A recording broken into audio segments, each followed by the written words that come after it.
There we go. All right. Welcome to the Brooks and Zach podcast. I'm Brooks. I'm Zach. That's how it goes, right? Yeah, that's how it usually I try to make it go, but I'm gonna annoy you now. okay. Listeners, we specifically had the conversation against him eating during the podcast because we know that people don't like that. And you don't know how many chips I have hidden in my pocket just to eat throughout the whole podcast. I really want you to take out another chip. I wish I did, but I only had the one because I ate all the other ones. It's another week, everybody. Well, what he said at first was a lie. I'm actually Brooks, and that's Zach. That's correct. Or is it? You'll never know. And then and then I want you to play that like really distorted Illuminati soundtrack thing. It's like I can't do it well.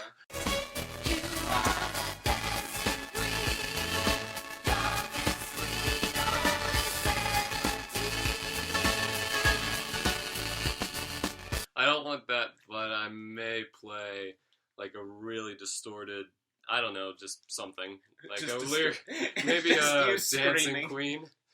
Dancing Queen? I don't know, that's the first song that came to my mind. Why so is that the first song? I don't know, but I have more work editing tonight. When you're just like staring at the computer screen, the deadpan face when you're just like, I don't like my life anymore. I didn't like it to begin with. Just imagine this scene for you. Okay. It's completely dark. The only thing that's illuminating your body, your pale white body, is the computer screen's glow. The life of your eyes is gone. You have that big old headphones over your head, and then with this look that rivals what a man who would kill himself has, you just hear, Dancing Queen! It's just blaring. And your expression never changes. It's just the face of despair. Okay. Only 17. No. Okay. I don't know, I may put in a different song, but I want a really distorted song. Alright, so do you have any news for the first half that we can't get past? You just did a Rick right there. I can't. You don't know what I can do. I have some stuff. And then, like, a personal bit of news, and then we can move on to the topic, unless you have news as well. I mean, all I have is, Okay, why don't you start us off then? Well, there was a festival in either China or Japan. I can't remember which one. One of those. Yeah, one of the Oriental countries. I don't know if you should say that. Anyway, Lee Ho loves it. But they had a whole festival dedicated to virtual reality stuff. Mm-hmm. And there was one booth, and I think the video leaked around somewhere on YouTube, where, you know how they have those X-rated games some kids like to play? Why do you always go here? No, it wasn't me. It was just the news. Well, there was a lot of stuff. There's like a lot of cool hardware. Talk about the cool hardware Okay, stuff. there's cool hardware advancing everything. There's like new ways that you can like walk in place and stuff like that, so you actually feel like you're walking in like Skyrim and stuff. Yeah. The resolution's getting a whole lot better. See, but there was one guy who put his good. phone in a blow-up doll, so it would register the rumbling as he stop as it. he bounced We're moving on. We're moving on. I don't like the fact that you bring up these things in the podcast. Look, if I'm not going to bring them up, who will? No one, as it should be. No. All right, well, I will find a counter-argument in the future. But as of now, there isn't one. Like 3 episodes from now, I'll go, of course! Zach, we're talking about Fizzbits. There was a whole Fizzbits thing that happened this week. We gotta talk about it. What's a Fizzbit? I don't know. I'll Google it. Here, tell your news. Okay, fine. Suicide Squad has wrapped filming. So, yeah, there's that. Are you excited for that movie? I mean... Have you seen the trailer? Yeah, I've seen the trailer. But, you know, there's not really any character in that I'm like, woo! Pumped to see it! Or, hey, this could fail funny. Not even Joker? I mean, I saw the Joker, and then it was like, he looks like one of those emo punk boys. Yeah, Then I heard people debating, like, why he's a good-looking Joker. And no, he's not. Like, I have I have the utmost confidence that Jared Leto is a good enough actor that he will be able to do a really great Joker. I am not confident in the look of the Joker. That is a terrible look, and no one's arguments against it can, defend it. So one of the first things that popped up for Fizbit, the Fizbit is a small vibrating robot. God damn it, Zach. Even when it's unintentional. Oh, Urban Dictionary, a Fizbit. Oh, please. A person with red hair has a Fizbit. What? A Fizbit is the hair above the crack that oh, okay, never mind. Okay, stop. I thought it was going to be nice, but it wasn't. Go ahead. Alright. So, okay. So, basically the only news I have today is, either comic book movie or video game movie stuff. Okay. Oh, speaking of video game stuff that I accidentally just found out, the Humble Store for the next until Thursday is having a pretty much what a Steam sale does. They're having their end of the summer sale. Right. A lot of stuff is 75% off, including, well, as we're recording, Story About My Uncle, Super Meat Boy, Rogue Legacy, Honey Pop, Terraria, and just a bunch of really good games. Go to Humble Bundle, everybody. Plug in it. Okay. Hey, go ahead. Humble Bundle, please sponsor us at the Brooks and Zach with Gmail. But don't donate us any money. Don't give us money, no. How long are we gonna go with that? I don't know. I feel until we actually set up a way for them to donate. And the only thing on the donation page is don't do it. Don't do it. And they click it and we're like, God damn it. It's just and then in parentheses it's, but seriously, thank you.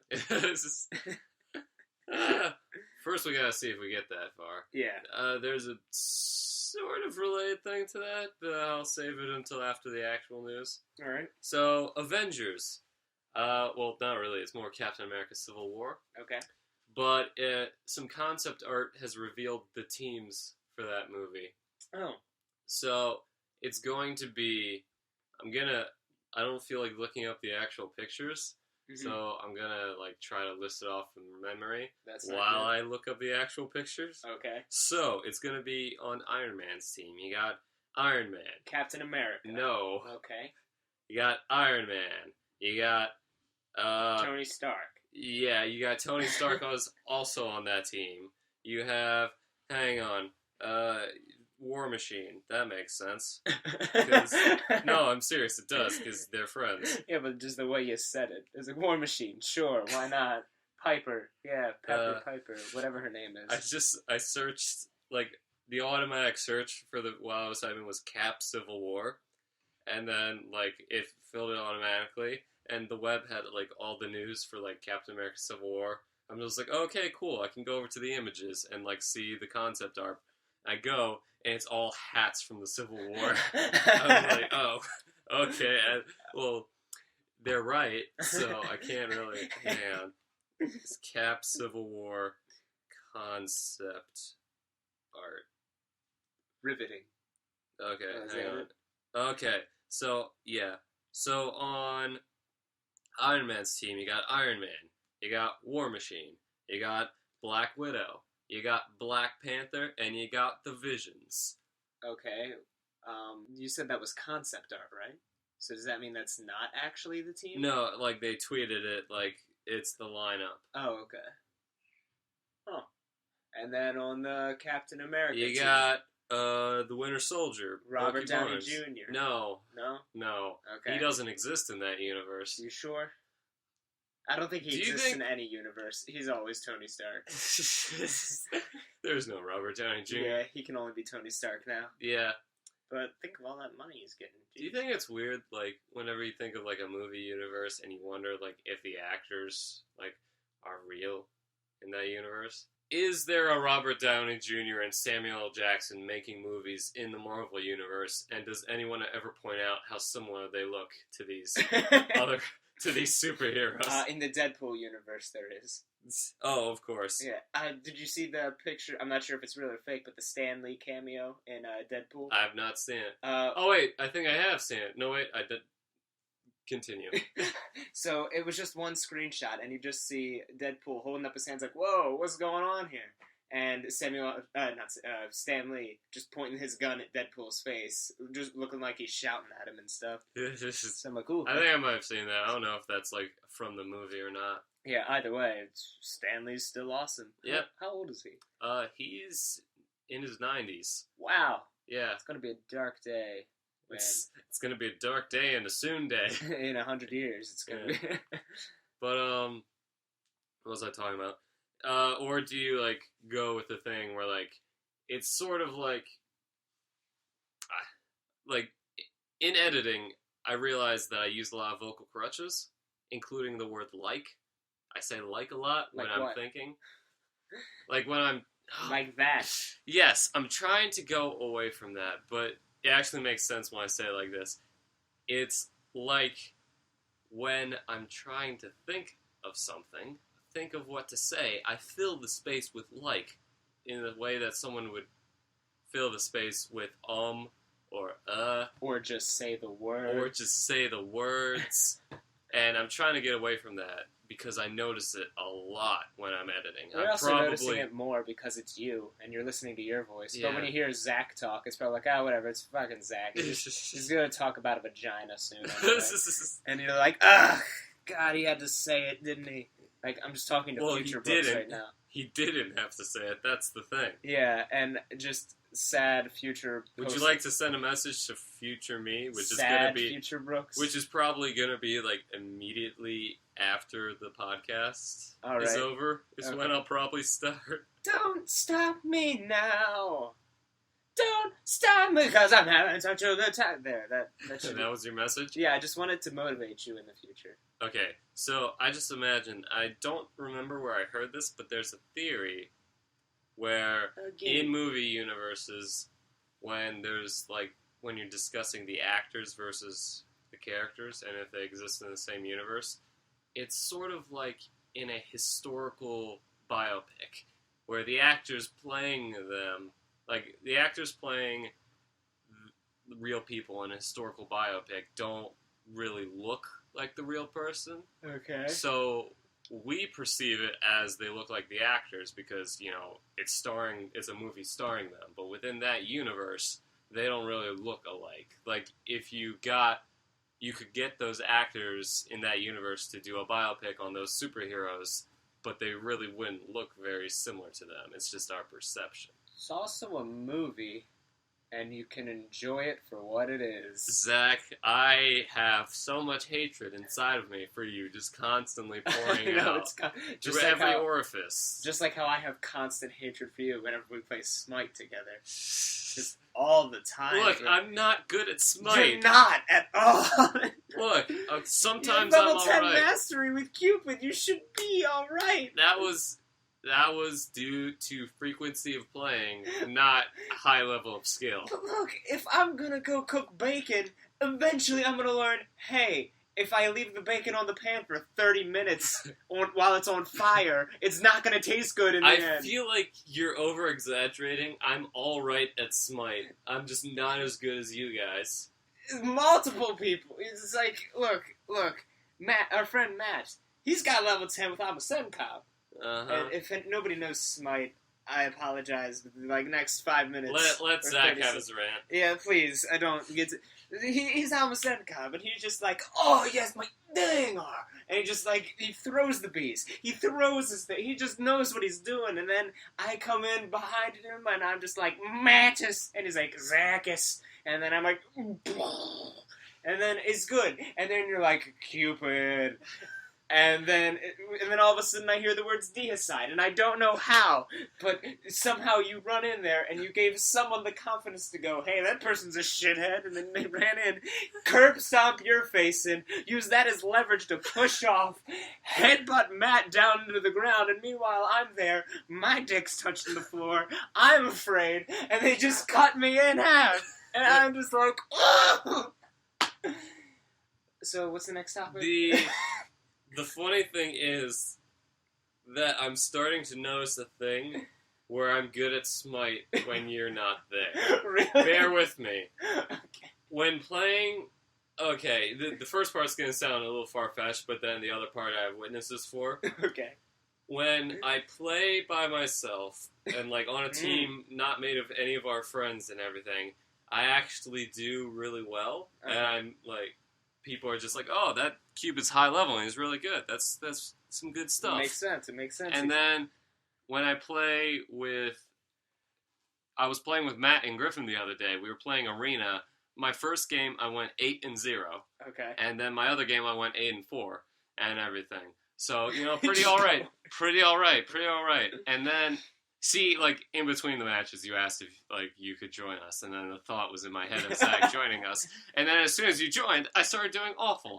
I was good when you weren't there, but as soon as you got there, for whatever reason, I did a lot worse. I don't know why.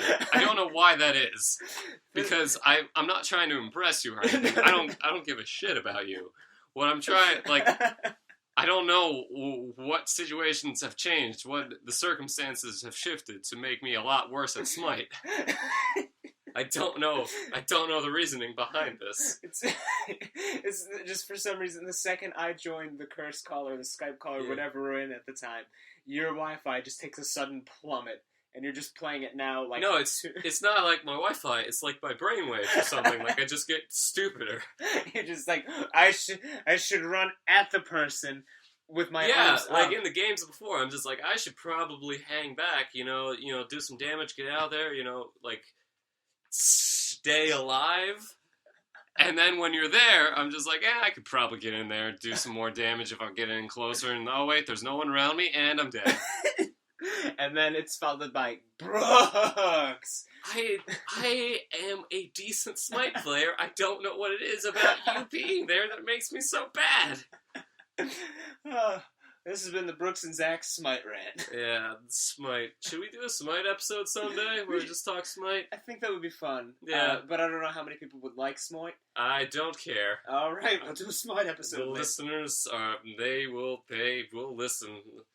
Or they won't. They'll just get tired of us, don't listen. But, either one, I like to but be optimistic. In 100 years, who's going to be the one still making the podcast? Yeah.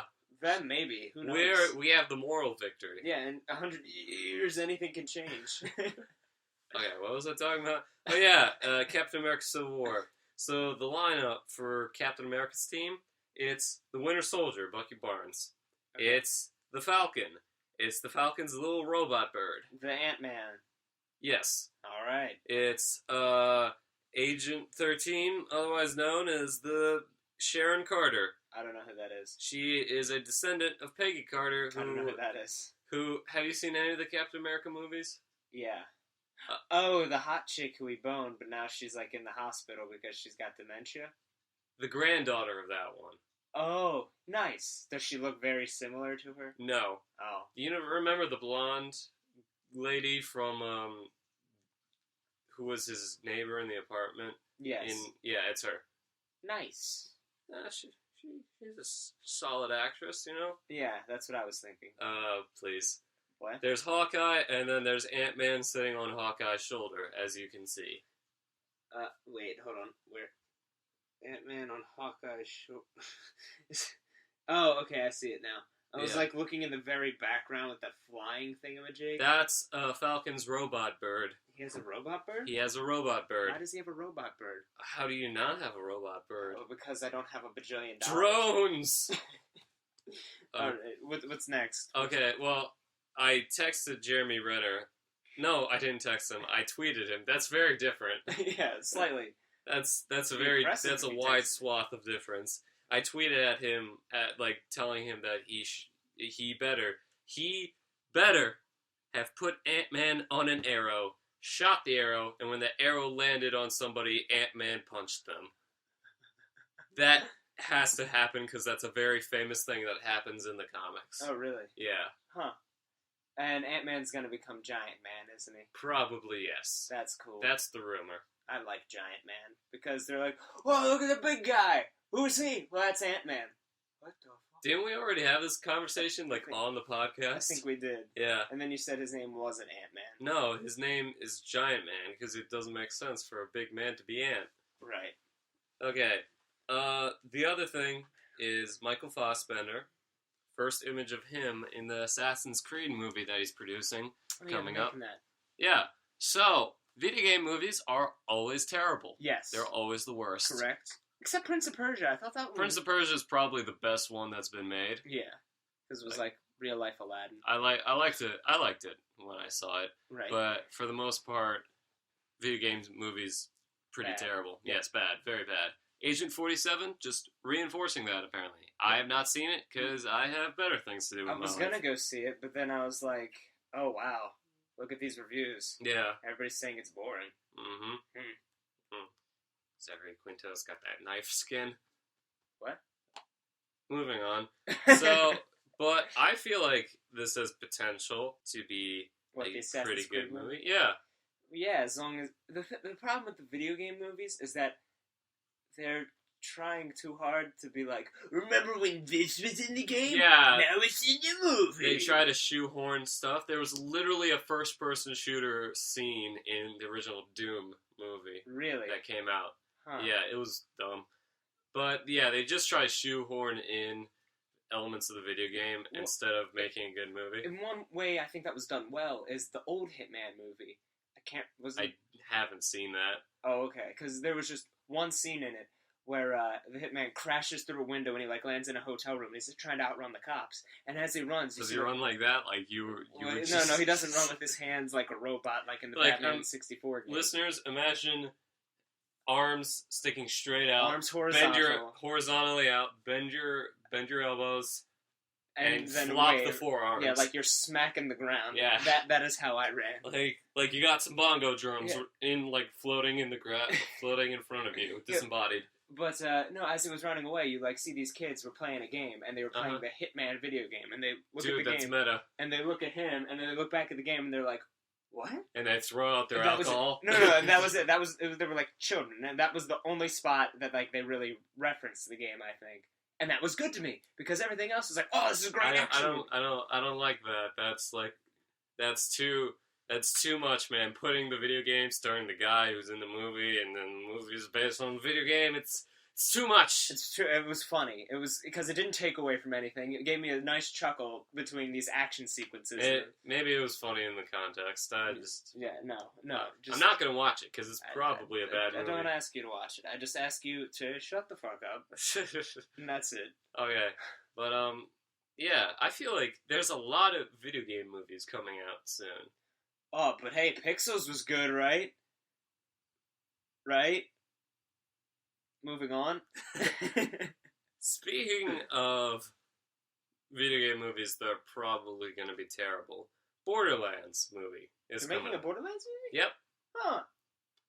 But I don't really have confidence because there's a certain producer behind it, Avi Arad. I don't know what else she made. He was a producer of a lot of the Marvel movies before the Marvel Cinematic Universe. Like? He produced the original Spider-Man movies. He produced the bad Marvel movies. What other bad Marvel movie? I think it was produced the original Fantastic Four. Oh. I think, which is no longer the worst Fantastic Four movie. That's a plus. So hey, at least he didn't make the worst Fantastic Four movie. Yeah, I have IMDb right here. I can look up his stuff. He's produced good movies, like the first two Spider-Man movies, the X-Men movies, stuff like that. But he produced all the good and bad, a lot of bad Marvel stuff. Mm-hmm. And everything. He produced a Man-Thing movie. I don't know what that is. It's the Marvel version of Swamp Thing. Oh. Huh. It's not very good. Doesn't sound very good.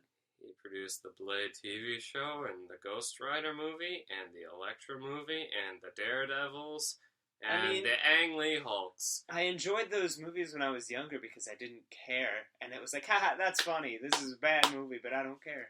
So he got... Hey, I got enjoyment. I don't know the full story, but I think he got booted out of the MCU because his ideas were terrible. He was the producer on Iron Man and the Incredible Hulk, and then after that, Kevin Feige's just I don't want this guy involved. Then he produced Ghost Rider Spirit of Vengeance. But he's just producing it. Doesn't that mean he doesn't have much say? Or he has all the say. I can't remember which one that is. The thing with producers, it could go either way. Usually executive producers don't have a lot to say, but like producer, which is what he is most of the time, they are like the ones running the show. Like usually it's just like the business aspect of it, but they do like they can, if they so choose, to have creative input, which A.V. Arad often chooses to do. Huh. So, Amazing Spider-Man 2, and his most recent film, Fantastic Four. Not the horrible one, or was it the horrible one? Oh no. But don't worry, now he's producing a Borderlands movie. Man, it could be good, but I liked Borderlands a lot. Especially the mission where you have to shoot a man in the face. You've told me about that. It's the greatest. Face McShooty. Go ahead. But, like, just because it has a producer on it doesn't mean it's going to be bad. And, like I said, A.V. Arad's produced some good stuff. And who knows how involved creatively he's going to be in it. He could be, like, it could be in name only, for all we know. So, it's just a thing, man. It's just something, Will. Okay, so, 2 things. 1, you and I went to see American Ultra. Yes. Spoiler alert. We already talked about it. Well, yeah. Just like a quick spoiler, you can skip ahead like a minute. Laffer kind of disappeared without like us knowing what happened to him. Yeah. And so I tweeted at Max Landis. Right. To ask him what happened to Laffer, bro? Is he good? I got a response from Max Landis. No way. About something completely different. What? So what did he say? What was his response? Well, the thing is, he never responded to that tweet. But when I tweeted at him for a different thing, that's when he responded. Oh. Okay. So, let me break it down for you. So, he tweeted a photo of himself, and he got a haircut where he looks like the dude from Fifth Element. You know, the Gary Oldman guy. Yeah. And he's like, with this haircut and this outfit, I look like an extra from this original Star Wars trilogy. And then I tweeted, I'm getting more of a extra in the Fifth Element vibe. And then he tweeted at me, quoted my tweet, and just like did a like a fake cough, lead in the Fifth Element. Thank you very much. And then that was it. That was it? That was it. Other people, like, tweeted, just like, yeah, there's a point, and it was like a ha-ha thing. Like, he wasn't, like, he was obviously doing, like, a joke thing. Right. And everything. It was all good fun, but, yeah. So, progress. We didn't get the response we wanted. I just wanted that response. We didn't get the response we wanted, but we got a response. I'd say that's the first interaction I've ever had with a moderately famous person. Alright, so what's that last bit of news you have? The last bit is another personal one. We have gained a follower. Who's the follower? His name is Vincent B. And he's a cool dude. If you're listening, Vincent, cool dude. Looking at you. Just like Lee. I'm actually looking at some audio waves, but, you know, cool dude. Looking at these cool dynamite gal. Mm-hmm. We still have Jeanette Lindley and Lee Howe. So we got our 3. We got our 3 fans going. The best of them all. Yep. They are the best people in the world. The whole world. The entire world and all that encompasses it. The whole world? Yep. That's quite a lot. Mm-hmm. Do you have any messages for our fans? Our 3 fans? All 3 of them? All 3 of them. Leave a comment if you think that Brooks should just let me eat all of these gummy worms so I can get a horrible tummy ache. Email him at brooksandzyke100years@gmail.com or tweet at him at BraveSnuggles and tell... Or, like, are they sending the message to me? Either or. Tweet me at Squeezy McCheesy. Still don't know how to spell that. SQUEEZY. You'll never put anything in the description. I don't understand why. MC. All right. CHEE. Z-Y. All right. Squeezy McCheesy. Okay. It's the name I use for literally I'm everything. And I just, the Snapchats. No, I hear you. The Instagrams. But Brooks, you can the stop. YouTubes. No, look, Brooks, I use it for all of them. Right. Are we done? And I am ready done. to party. All right. Meet hot singles in your area. Okay, that's enough of it. Oh man, I wish I still had that. Your credit card information. What? I wish I still had that saved. My friend, he is like a sleazebag, so he always goes on Tinder. Okay. And he like always goes on Tinder and finds like kind of homely looking girls because he likes messing with them instead. Oh, he sounds like a wonderful person. Oh, he is not. Sounds awful. Like one time he showed me this picture of a girl who I wanted to believe was not very attractive. I'm not shallow, but this person, I was like, eh. Anyway, so he's like, Zach, here, say whatever you want, just whatever, I don't care, I'll just unfriend them or whatever. I was like, all right. So I leave like a whole several paragraph message telling her how I'm going to treat her right like no other man would, and just like saying the loveliest things. And he texted me now saying, Zach, I don't know what you said to her, but now she won't leave me alone. What have you done? She thinks I'm the love of her life. And I'm like, I was just playing Casanova. And now you are Romeo. She is Juliet. Kill each other. I know. Well, I don't know how I feel about that, because that, like, it's never good messing with people like that, but at the same time, he's done that He has done it countless times. So, the fact that you've sort of, like, had... Like, it seems like it hasn't blown up in his face before. Yeah. You seem to have taken steps to make that happen. Yeah, I want so, it's... I don't know how I feel about that. It's that in-between. So... It's that, are you the good guy or the bad guy? I don't know if you're the good guy or the bad guy. Just assume I'm the bad guy all the time. Yeah, you're the bad guy. Or just... like Hannibal Lecter. Is he a good guy or a bad guy? He's a bad guy. Are you sure? He eats people. Well, he eats people, but, I mean, we eat other animals, and, you know, it's other animals that aren't people. Yeah, so what if humans can reason? They probably taste good, too. And you know what else tastes good? Pork, beef, and chicken. All these are things we can eat. Things that aren't sentient? Look, what is sentiency? The ability to think and feel? Look, if we're talking about that, then dolphins are people, okay? Because dolphins can think and communicate with echolocation, right? On a purely instinctual level. Yeah, but look, we're all instinctual. Look at Machiavelli. That doesn't have anything to do with anything. His name doesn't. His name was just in my mind, and I was like, yeah, I like Why? It. Because, I don't know. I really don't know. I think I was thinking, look, everybody wants to breed. Everybody wants to do things. We all use Machiavellian techniques to trick people to breed. That's pure... Machiavelli was a political satirist. I didn't think he was. I thought he was a dude who manipulated people. No. Like, the thing about that was, he was a satirist who got kicked out of his hometown, and I think he might have been tortured into, by the people who ran it, and he's just like, they are a dictatorship, so I'm going to write this satirical thing called The Prince. I'm going to make fun of them and their, like, really brutal methods that they use. Machiavellian. Adjective. Cunning, scheme. After that, like, everyone took The Prince seriously, and, like, it's been adopted as a serious instruction for people to seize power and manipulate people, and Machiavelli was just like, it was supposed to be satire. Oh. Yeah. So he goofed? He done goofed. Oh, he made a pretty big goof. Yep. Alright, so what's the... Do you want to move on to the topic? Sure, let's move on to the topic. It's only halfway through the podcast, a third of the way through the podcast. Yeah. I feel like we'll get through a lot of these without talking about them very much. Okay.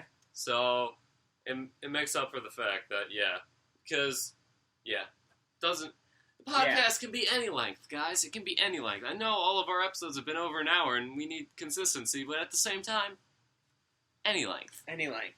Like, look, so what if it's one time it's 4, and the other time it's 6? Just 4? Just 6? Like, no measures of time? Right. And then maybe one time, boom, it's 10, and you're like, whoa, that's a lot for me.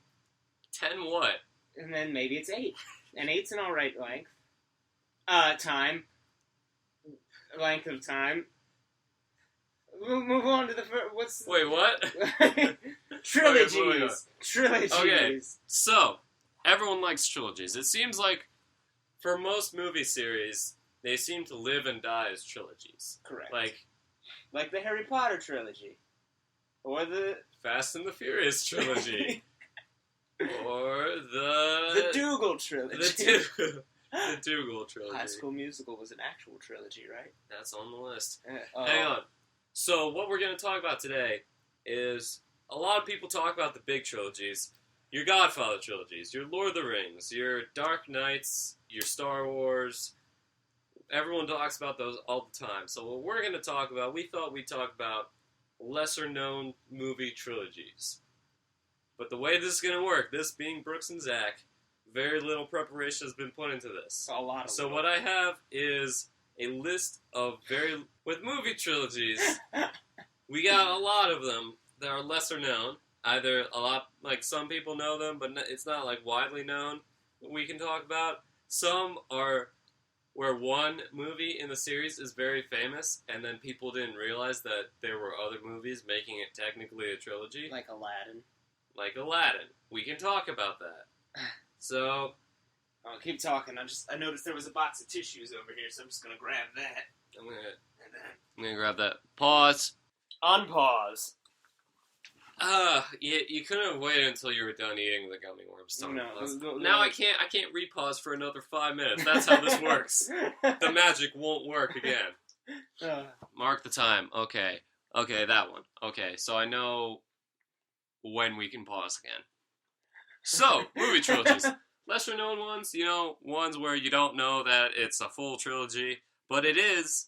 I looked it up. It is. We can count really anything movie related. Theatrical release, straight to video, animated, whatever floats your boat. As long as there's 3, I don't want none of that 4 shit. I wanted to talk about the Psycho trilogy, but there was a 4th one, and I'm like, no siree, not having any of that stuff. I didn't know what to chime in, because I was just watching you as this gummy worm went down my throat, and all I could think of was, why am I here? Why are any of us here? Oh, jeez. Let's just get into these This is trilogies. too deep for the podcast. Let's go into the trilogies. Cornetto trilogy. 3 Flavors Cornetto trilogy is called. Oh, yeah. Shaun of the Dead, Hot Fuzz, and... World's End. World's End.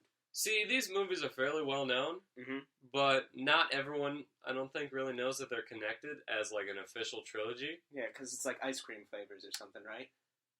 A different flavor of Cornetto ice cream appears in each film, and it relates to the theme of the movie. Right. The first one, Shaun of the Dead, has, I think it's like a cherry-flavored, red for blood and gore. Strawberry shortcake. Strawberry. Thank you. Okay, fine. I don't know if you're right or not. I don't know. But it's a red-flavored one, which matches with the blood and the gore of the zombies. Correct. Hot Fuzz. Blue. Uniforms. Mm-hmm. Police. Yes. And then the last one is green for aliens. Aliens. So, do you want to just real quick go through each movie? Let's go through it in order. Okay. Shaun of the Dead. What'd you think? Awesome. Made me laugh all the time. Yep. Yeah. Same for that. I really like it. Best zombie movie to come out since the old George Romero movies. Because were these zombies or were these infected? You haven't actually seen a zombie movie in such a long time, because now they're all infected. Yeah, but Shaun of the Dead was straight up zombies. Was it? Yep. Slow-moving zombies. I mean, they could have been infected. Infected with what? They never go into it. That's true. They're zombies. Alright, cool.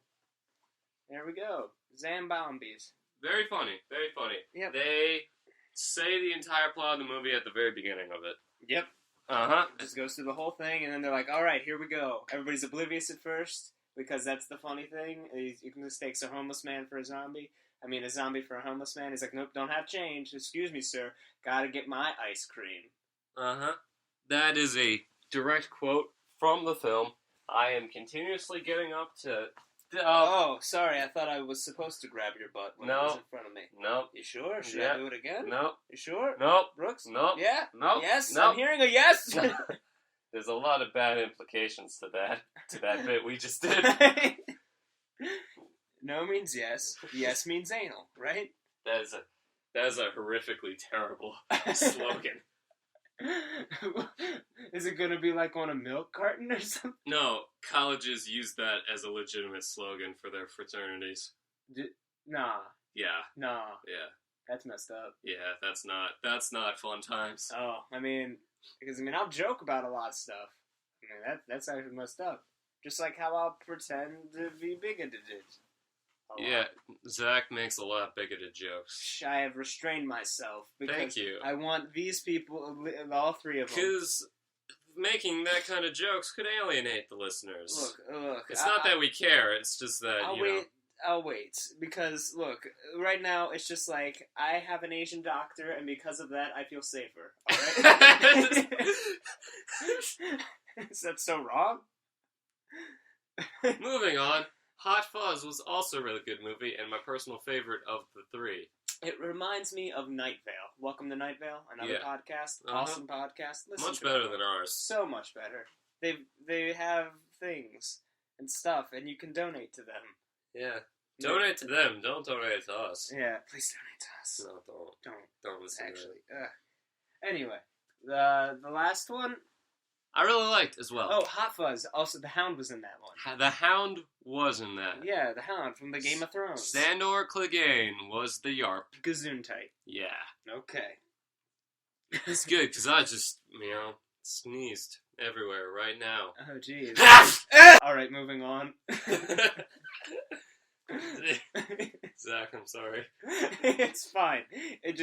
We had enough tissues. We had a whole vat of Purell. That took an entire hour to clean up. Look, let's just get done. Brooks and Zach 100 years today. We gotta get through these trilogies. Mm-hmm. We gotta get cleaned up. Oh, the Purell is not enough. Yeah. And so, I think very funny trilogy. Should be more well known. Really great. All the it's one of those rare ones. Well, some people will argue that World's End isn't very good, but it's great. I thought it was really fun. Yeah, but I've honestly heard people say it's not as good as the others. Like Rick? Possibly Rick. Rick didn't think Pulp Fiction was good. No, he didn't. Although I think he's seen it again and warmed up to it more. He shouldn't have to warm up to it. But he does like the Adam Sandler movies. Which ones? All of them. There are some that I think are funny. All Oh, alright. All of them? He enjoyed Pixels. That sounds like Rick. That's a Rick. Alright. What's the next trilogy on the list? Okay. Yeah. Cornetto. All three are good. No, we just talked about that one. Yeah, I know. I was just summing up. Edgar Wright's a good director. Next one, Evil Dead trilogy.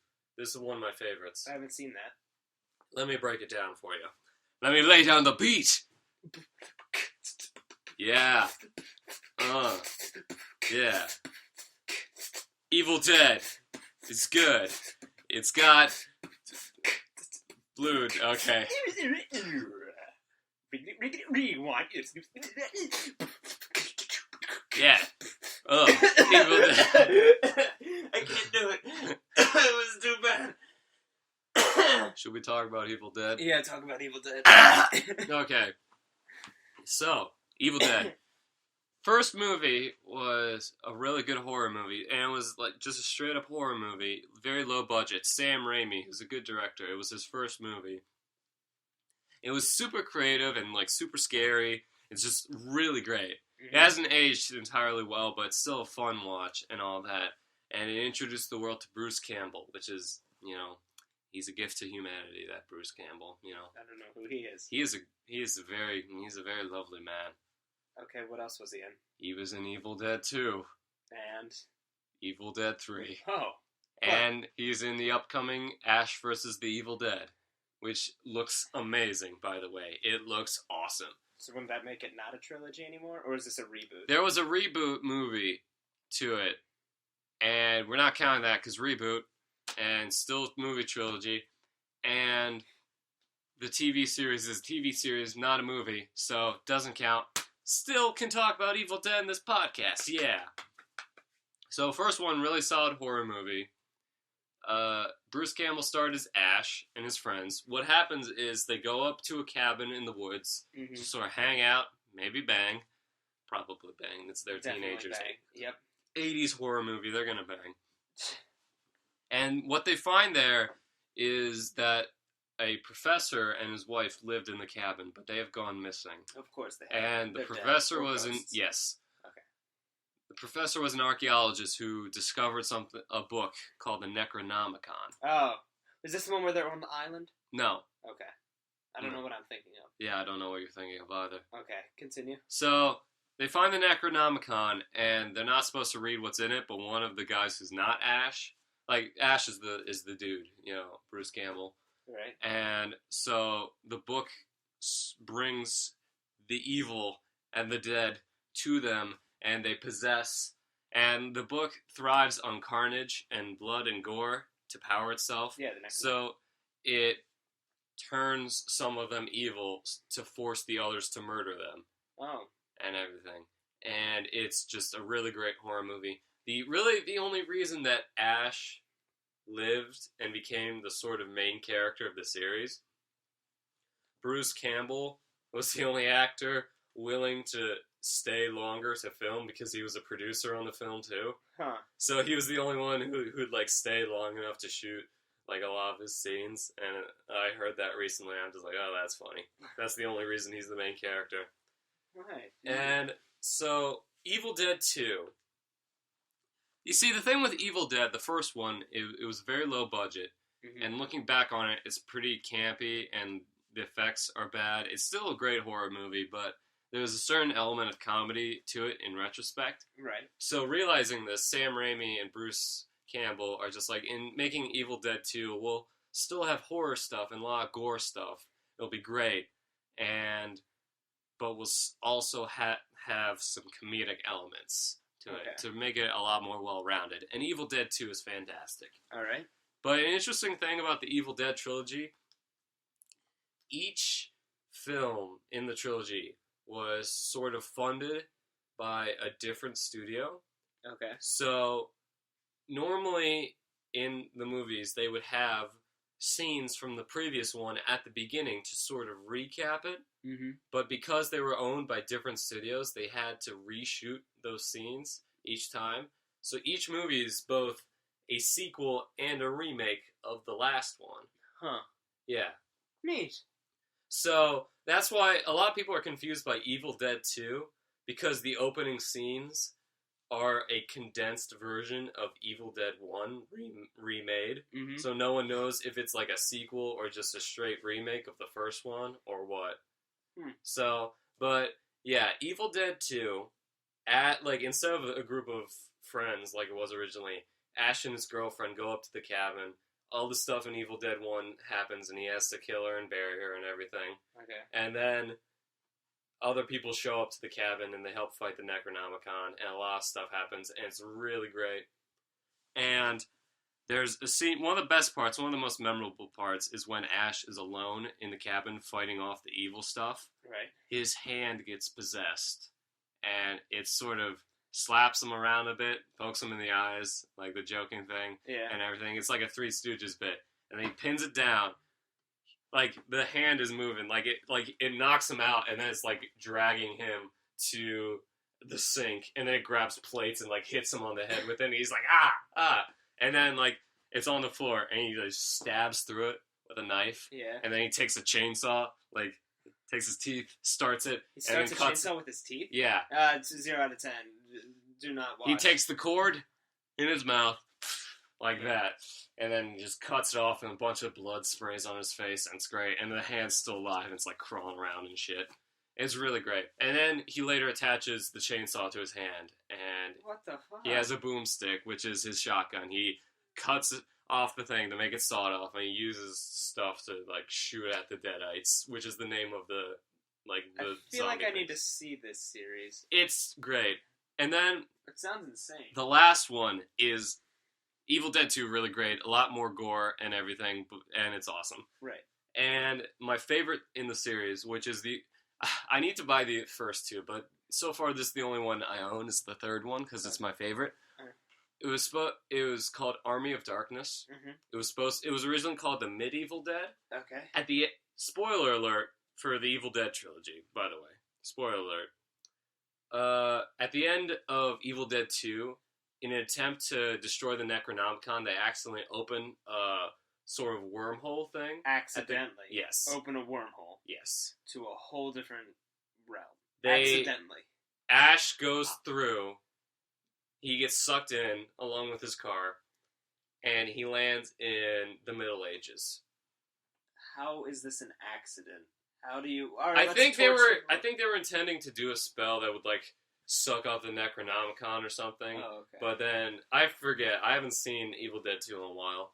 But Army of Darkness, Ash is in the Middle Ages, and he's at this castle, and it becomes the sort of prophesized savior to come destroy the Necronomicon back in the ancient times when it was first unearthed. Okay. And everything. And then, this is, like, again, a spoiler, but it's funny. They send him to where the Necronomicon is, the cursed area where it's at, and the wizard is just like, okay, so what you gotta do, you gotta say these words, and then the Necronomicon will be completely inert, and all of its magic will go away. But if you mess up these words, or don't say them properly, the Necronomicon's power will come back, and it will raise an army of the dead to attack all of us. Let me guess. And then, like, Ash is like, I got this.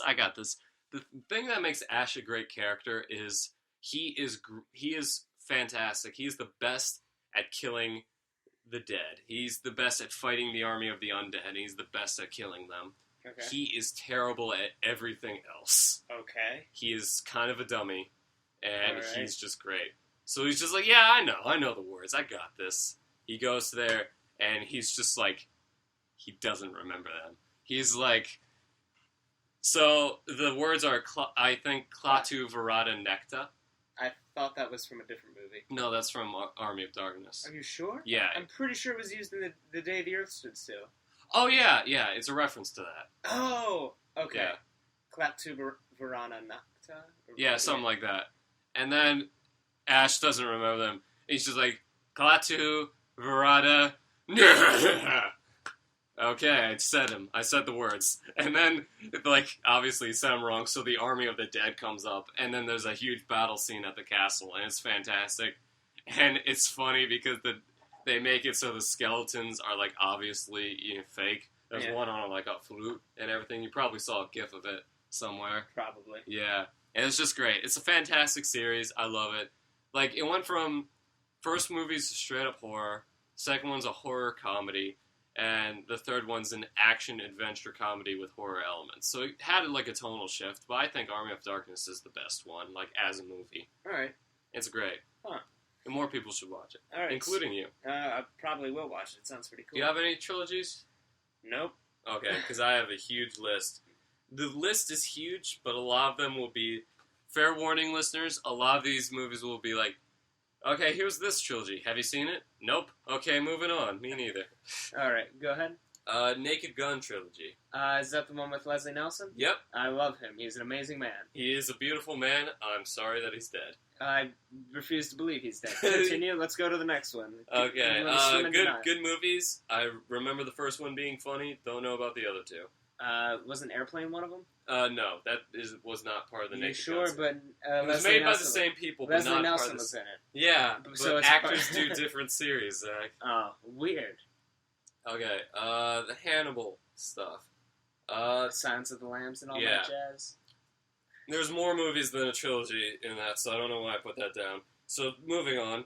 Silence of the Lambs is a good movie. The rest, not so much. Red Dragon was alright. Right. Hannibal was ridiculous and stupid, Yes. and Hannibal Lecter ate Ray Liotta's brains with a spoon. Okay. Yeah. Weird. The Mariachi trilogy. I've never seen that. I've only seen one of them. What is it? The second one, Desperado, which is a fantastic movie. I don't know what it's about. It's made by this guy named Robert Rodriguez. You know him best as the maker of Spy Kids. Okay. He has two kinds of movies that he makes. Right. He makes either really terrible kid-friendly stuff like Spy Kids 4. Okay. I thought you were just about to say regular Spy. The first two Spy Kids movies. First three Spy Kids movies. 3D Game Over? I kind of liked it. I liked it when I was younger, but I rewatched it a few years ago. I really didn't like it. Alright, well, it still had Elijah Wood in there for like 3 seconds and then he died. That is the best part of that movie. It just comes out of nowhere. Same thing with all the other canon actors who just... Steve Buscemi came out of nowhere riding on a flying pig. Sylvester Stallone was just sort of there. Yeah, he was the bad guy who talked to himself in multiple different costumes. Khan was their grandpa. Yes. Who else? Anyway, I'm going to stand by that. That was a great, funny movie. Anyway, go ahead. Okay, so we talk about Spy Kids if they didn't release a fourth one. Yep. Okay.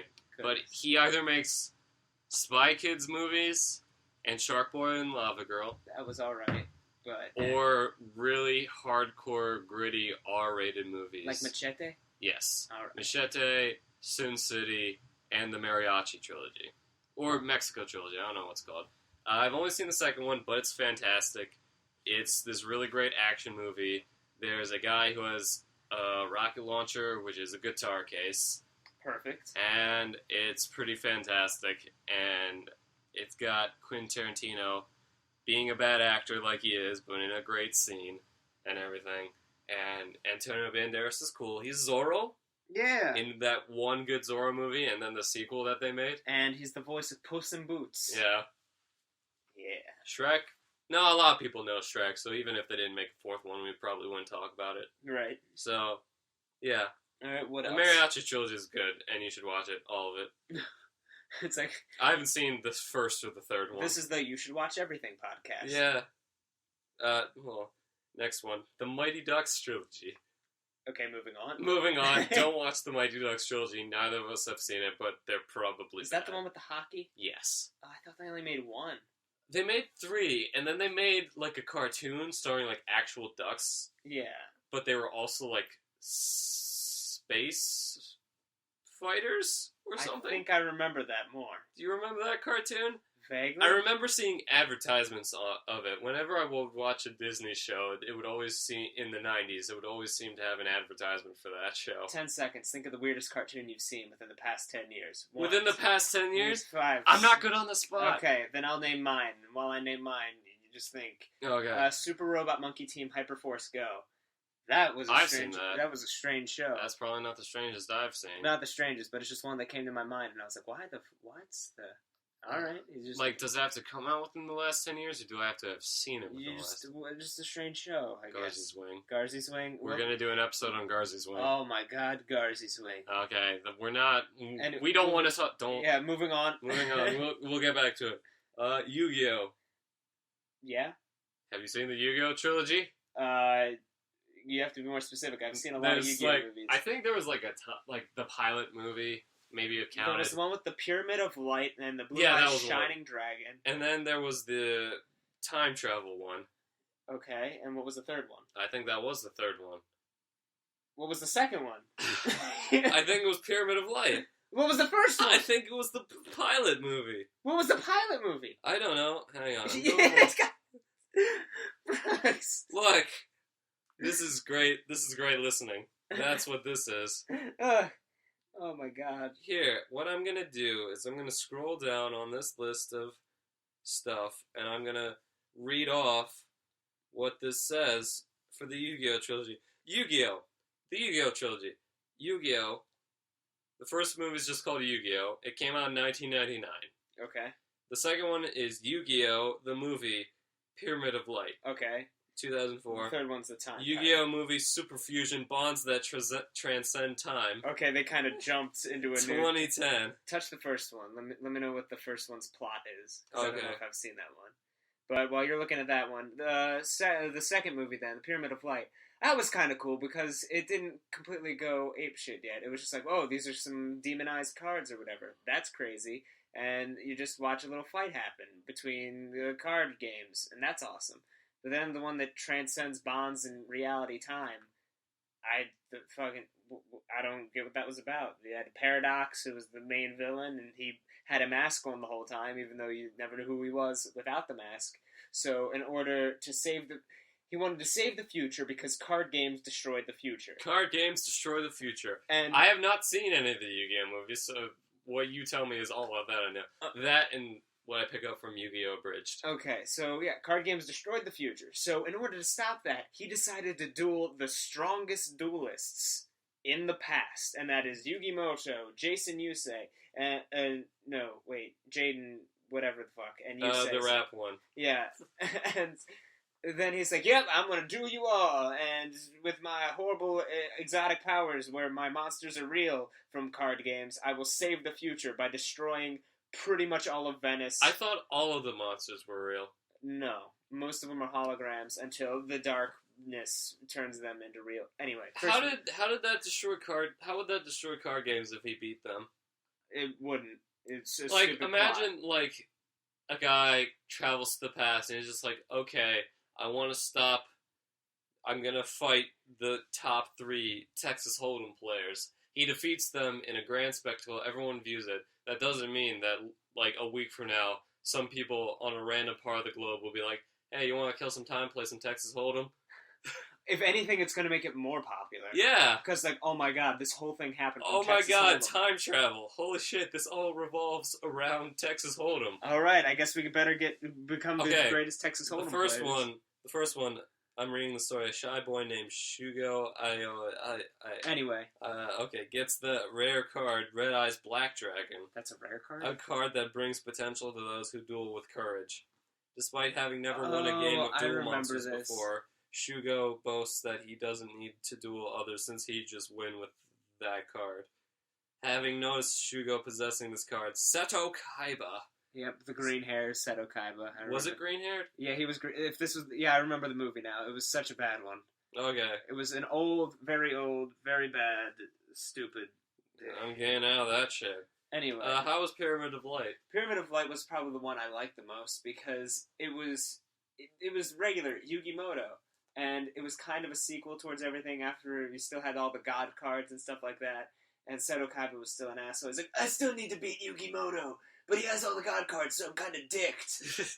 And then he's like, hey, Pegasus, creator of the card game, I want you to make me a card that can beat the god cards. Give me your eyeball. And then I don't understand why Kaiba didn't just pay Seto or threaten him or whatever with a card game to, hey, make a card that says, this will win the game. Then I beat Yugi Moto. But no, he's like, do you have anything that beats the thing? And he's like, oh, I only have one card, and it's in that safe over there. And Kaiba goes in the safe, but as he went into the safe... Was it booby traps? No. Oh. But an ancient evil Egyptian spirit put a second card on top of the card that... So it was booby traps. I guess, by an ancient Egyptian madman. Counts. So he took the cards and he's like, the Pyramid of Light and the blue-eyed shining dragon. I knew you had something that could beat the god cards. He's like, whoa, Kaiba, only the blue-eyed shining dragon was in there. The Pyramid of Light was the card I created. He's like, the more you describe this, the more and more thankful I am I never watched Yu-Gi-Oh! As a kid. Probably. And then anyway, he duels Yugi, and he's like, the Pyramid of Light, and then all of a sudden the ancient evil Egyptian man is like, I'm evil. And Yugi's like, I win with friendship, and then he wins with friendship. Yay. The end. Okay, so, next one, the Before Trilogy. I don't know that one. It's this trilogy of movies by Richard Linklater, where, first one, like, it's one of those things where, like, the time between when the movies were made was, like, the time in between the story of each movie. Oh. It's just about a couple and Ethan Hawke and someone else, meeting each other each time across, like, several years. Okay. In the trilogy. I hear it's good. It's probably good. I haven't seen them. I'm not really a fan of Richard Linklater, but his Adolf Linkler? When Rick and Morty, whenever the last episode comes out, that's when we'll talk about Rick and Morty. Like, because that episode will come out on the day that the last episode is, so we gotta find out when that is, so we can do that episode then. Yeah. Yeah. So before Trilogy, I hear it's good. It most likely is very good. I just haven't seen it. So, Alright. made about the guy who made School of Rock. Alright, that one's alright. It's like the one that teaches you, I'm just a bill. Yeah, I'm only a bill. That's not it. Sitting here on Capitol Hill. No, School of Rock was the Jack Black one. Yeah, I'm talking of Schoolhouse Rock. Okay, moving on. Hang on, there's one, I wrote it down. I want to get to it on, the Wikipedia list so I can see what the other entries in it are. In the meantime, in order to fill time, would you like to talk about the, Wild Thornberrys trilogy? Wild Thornberrys trilogy. While I find this other one? Oh my god, I didn't even know those were movies, but I knew there was the Rugrats and Wild Thornberrys. That's the third one. That's the third one. That counts as the third. It's funny, crossover to something else on the list later on, the Rugrats trilogy, where the third movie of the Wild Thornberrys trilogy is the same third movie as the Rugrats trilogy. Oh, okay. Man, that one had smell-o-vision. Did it? Yeah, every time... you can keep looking that up. Yeah, But when you went to see the Rugrats Wild Thornberrys movie, every movie ticket came with a card you would go with, and it had, 8 little dots on it that were numbered 1 to 8, and during the movie, a 1 would pop up on the screen, and, while there was a bunch of flowers on screen. And so you would scratch and sniff the 1, and you're like, oh, it smells like flowers. That's what this is like. But then I just remember there was a scene in the Wild Thornberry Rugrats. It was Phil's feet. He was he's like, ugh, my feet smell so bad. And he held them up, and there was a freeze frame kind of thing. And it was number 7. And I'm like, oh god. And so I scratched and sniffed it. That's a gimmick if I've ever seen one. It is such a gimmick. Anyway. Did they really stop the movie? No, it just it would hold onto that. So he's like, hey, look at my feet. And then it would show his feet. And he just wiggle his feet a little bit. He's like, look how smelly they are. Alright, now we're moving on.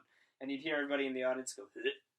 But there was also times when it was just a bunch of dessert on screen, tropical everything. And you're like, hey, that's awesome.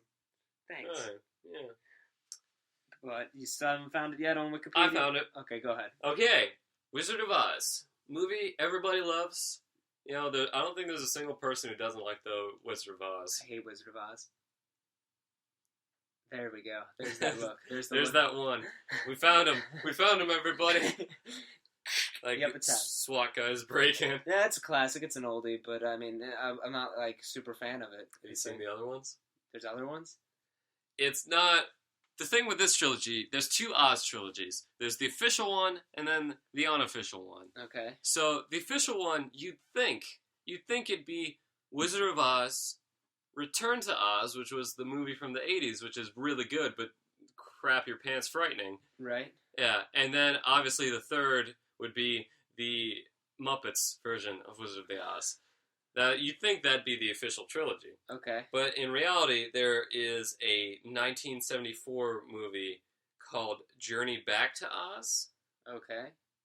Is that the one where there was the new kind of Tin Man who was just a big old robot? No. I think that may have been Return to Oz. That was the good one. But all I know is there was a chicken, too. I don't know which one you're talking about. I don't remember the chicken. Threw an egg at the thing's mouth. It's eggs are poisonous to wizards or whatever, and then he died. I don't know. I don't remember. I may have had a fever dream. It's been so long since I've seen Return to Oz. It's a really good movie if you haven't seen it. Yeah. That goes to you too, listeners. You too, Lee-Ho. Yeah, Lee-Ho, watch it. It has occurred to me that I may not be saying Lee-Ho's name right because Chinese pronunciation or Taiwanese. So it could also be Lerhal. So, Journey Back to Oz is a 1974 animated film. It's interesting because Dorothy is played by Liza Minnelli, the daughter of Judy Garland. Okay. Yeah, who played Dorothy in the original. And the lady who played the witch played Aunt M for some reason. Weird. Instead of the witch. That's odd. I think... Okay, I'm going to read the plot summary. Let's see. Do we have a synopsis? No, we just have a summary. Okay. During a twister, Dorothy is hit on the head by a gate and once again whisked away to the land of Oz. Oz, otherwise known as Magical Concussion Land. All the time. Your brain bleeds out of your skull in Technicolor. God. But this time, on her way to the Emerald City, she discovers a terrible plot by the witch Mombi to conquer Oz with an army of monster green elephants that she's brewing up. Oh, brewing up green elephant monsters. Oh, that's just the worst. Jeez Louise. Okay. She escapes with the help of Mombi's slave Pumpkinhead, and together they try to warn King Scarecrow and her other friends that Mombi is coming. But she finds that her friends haven't quite changed as much as she thought. So it's up to her, Pumpkinhead, and the living carousel horse Woodenhead to find a way to stop Mombi's green elephants. So there's obviously some stuff from the other books. Right. Because there's like 14 different Wizard of Oz books, and the movie's based on like the first one. Okay. So they take elements from the other books by the sounds of it, but I take it that it's just a bunch of nonsense, and that's why nobody knows it. See, here's the poster to it. See that? Yeah. Little I've animated never movie. seen that one at all. That's weird. Yeah. Huh. So anyway, that's the official sequel to the classic of all time, Wizard of Oz. That's upsetting. Let's move on. Then the third movie. Oh, God. We're moving on to the third movie, Lion of Oz, a straight-to DVD release.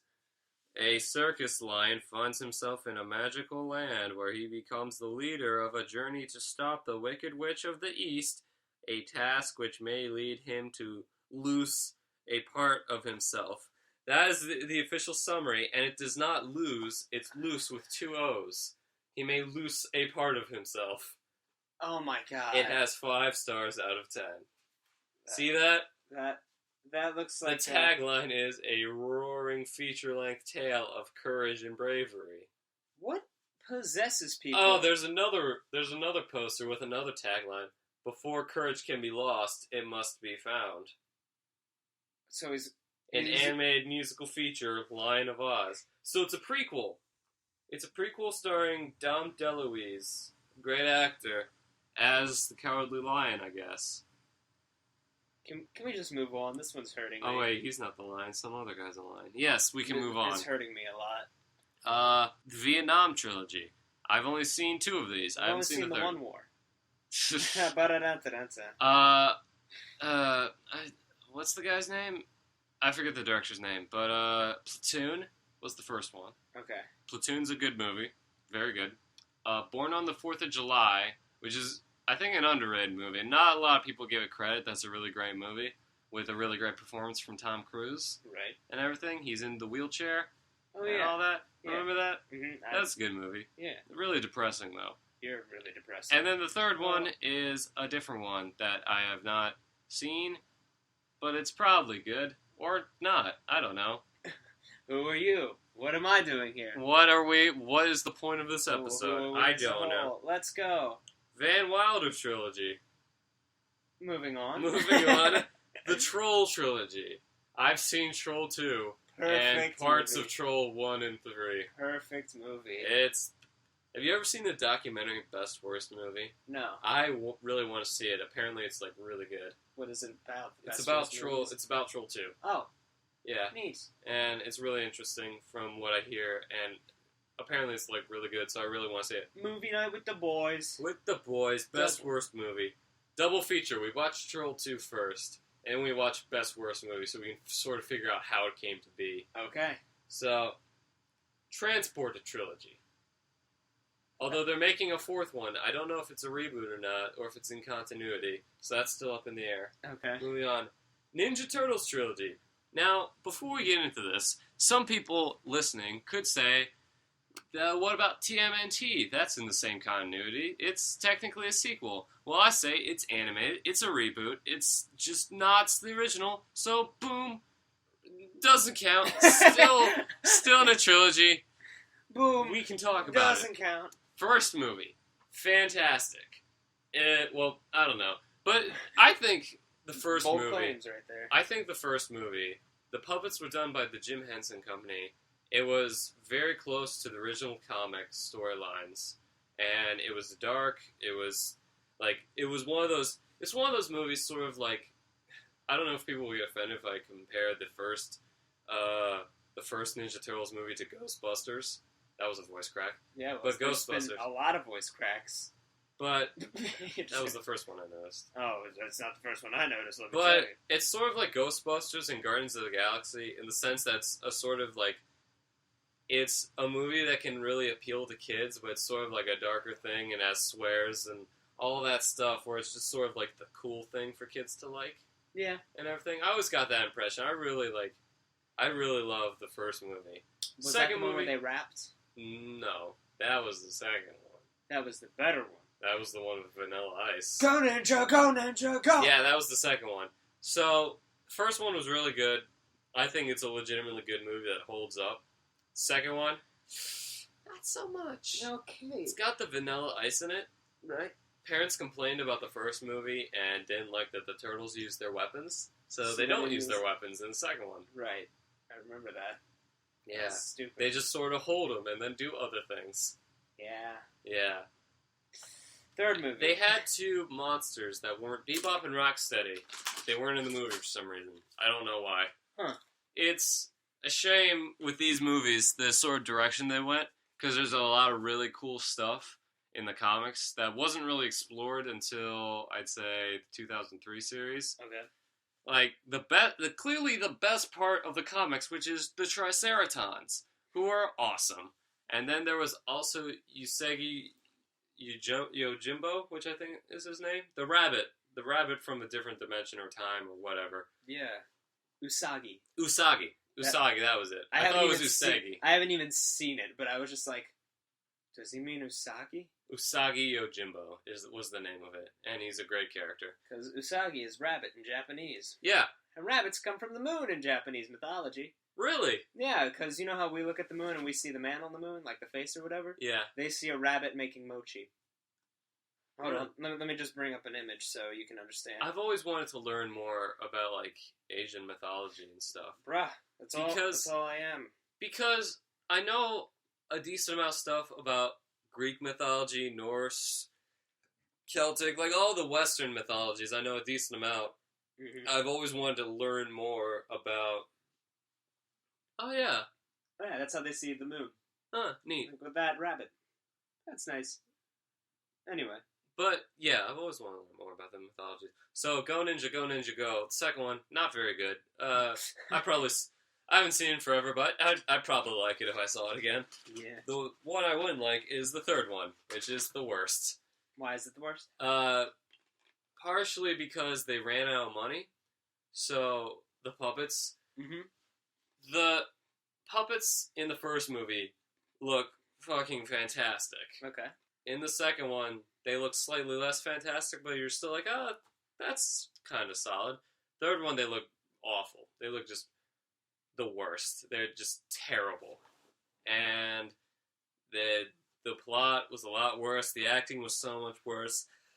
They went. That was such an ugly yawn face, Brooks. I'm getting bored. That's just my normal face. Yeah, I know. Ugh. I'm getting bored just talking about it. But Yeah. they go to feudal Japan, which should have been cool, but it wasn't. And it's just awful. Story of my life. Okay. Yeah. Moving on. First one's good. Other one's not so much. The Tarzan trilogy. There's a trilogy? Yeah. There was Tarzan, Go to then Phil Tarzan Collins. and Jane, and then Tarzan 2 was the third one. What was Tarzan 2? Tarzan 2 was the third one. Yeah, but what was it about? It was a prequel about him as a little baby. Oh, And he meets Zugar. he meets a George Carlin monkey. No, Zugar. I haven't seen it. Okay, I remember that one. And then apparently there was a second one called Tarzan and Jane. Oh. Alright, moving on. Oh yeah, first one, I remember Tarzan being pretty cool. So, something weird I would do was, I don't know, I'm probably the only one who ever did this, but, you know, we've talked about, have we ever mentioned on the podcast Nicktoons Unite? No. I don't think so. I remember I had all the Nicktoons games when I was younger. And one of them was, like, the Volcano Island one, which was the second one. Okay. Whenever I played that, for whatever reason, I would always want a little TV with the You can see it up there, the black one. Yeah. The one with the little VCR thing.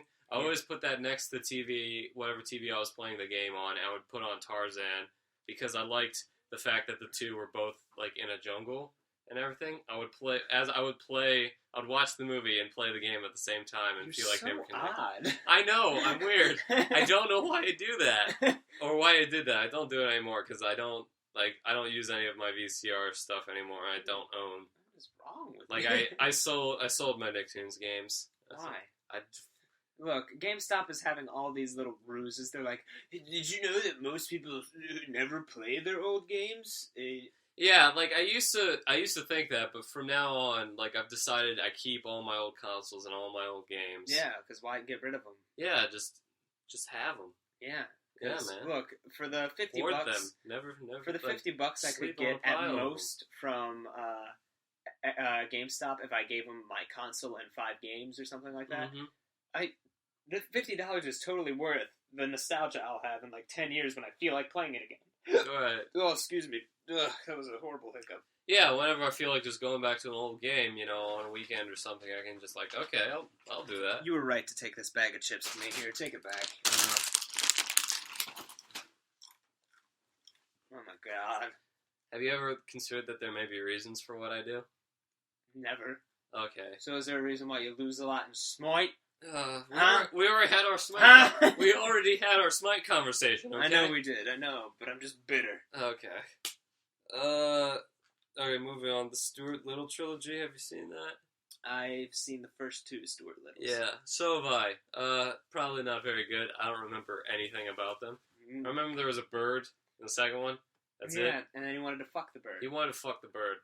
So, yeah, that's it. That's it. That's all I know. Yeah. That's all I know. There was a cat named Snowball. Right? Yeah, he was voiced by Nathan Lane, I think. Huh. Oh, Cats vs. Dogs.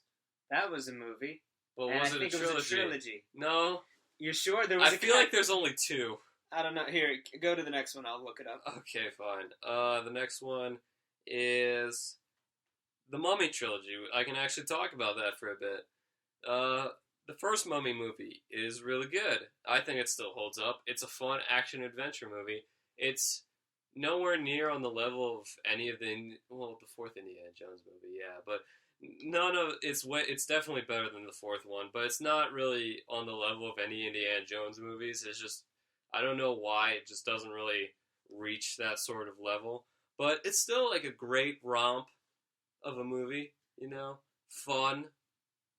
A lot of horrific death, but you don't mind because it's funny. And the death isn't funny, but the characters are funny and stuff. Brendan Fraser, I've always thought is a good actor and a good leading man, and I'm really sad that he's only in shitty movies. And now his wife has like huge alimony from him, and he's like depressed and sad all the time. He's always doing shitty movies to pay it and everything, and that makes me sad. Like looking back on the Mummy movies, I'm just like, oh. But first movie was really good. Second movie, I thought was probably decent, but it had a kid in it, and kid actors are always the worst. They're always terrible. Anything that isn't Game of Thrones has terrible child actors. That's just a fact of life.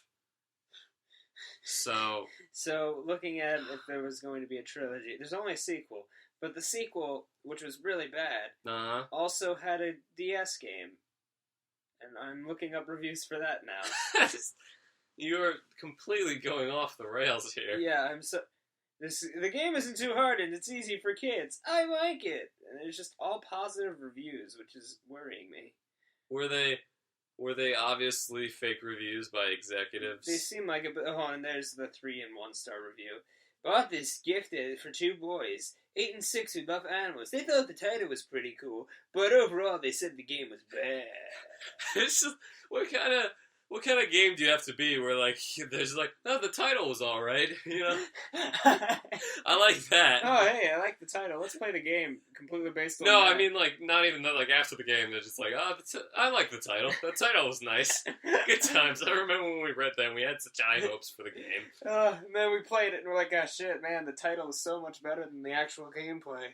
Okay, third Mummy movie probably wasn't very good. I don't remember anything from it. I remember there was a horse eating corn. That was so close. You put put your hand on my thigh. That's how close that was to happening. Yeah. I don't want this to be a running thing. I want it to stop here. It upsets me. Oh, I tried. Rugrats trilogy. We sort of talked about this a little in the Rugrats crossover. One, which made me so sad. What? Oh, the first one. Yeah, that was a really. I remember that. He was about to pour the banana mush on his baby brother in front of the monkeys, and you're like, "Oh my god, these monkeys are gonna take away the baby brother."